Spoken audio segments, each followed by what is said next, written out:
অনুরাগের ছোঁয়া সিরিয়ালের আগামী পর্বে আমরা দেখতে চলেছি দীপার মুখোশ পরে রুডিকে খুন করেছে মিশকা, তার সকল প্রমাণ পুলিশকে দিল রূপা। বাড়িতে উপস্থিত সকলের সামনে সূর্য বলে কয়েক দিনের মধ্যেই রুডির সাথে সোনার সোশ্যাল ম্যারেজ হবে। তাই নিজের জামাই হিসেবে রুডিকে সকলের সাথে পরিচয় করিয়ে দেয় সূর্য। তবে এদিকে দীপা ও বসে থাকে না। কে এই রুডি তা জানার জন্য পাগল হয়ে যায় দীপা।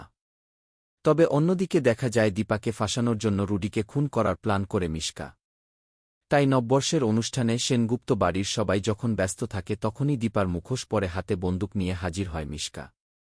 তাই মুখোশধারী দীপা রূপী মিশকাকে দেখে ভয় পেয়ে যায় সবাই। কোনো কিছু বুঝে ওঠার আগেই রুডিকে গুলি করে হত্যা করে বাড়ি থেকে বেরিয়ে যায় মিশকা। কিন্তু সবাই ভাবে দীপাই খুন করেছে।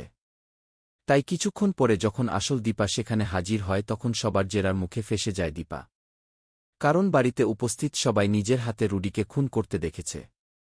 কিন্তু সেনগুপ্ত বাড়ি থেকে বের হওয়ার সময় মুখোশটা ওখানে খুলে ফেলে চলে যায়, যা দেখতে পায় রূপা। মুখোশটা হাতে নিয়ে রূপা বুঝতে পারে তাহলে এই খুনের পিছনে অন্য কারো হাত রয়েছে।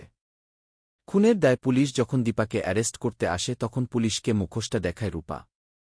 আর বলে এই খুনের পেছনে আমার মা নয়, অন্য কারো হাত রয়েছে। মিথ্যে খুনের দায় থেকে দীপাকে যেন এভাবেই বাঁচাতে পারে রূপা। তোমরা ওকে এটাই চাও? অবশ্যই কমেন্টে জানো। আর অনুরাগের ছোঁয়া সিরিয়ালের সকল আপডেট পেতে চ্যানেলটি সাবস্ক্রাইব করে রাখুন।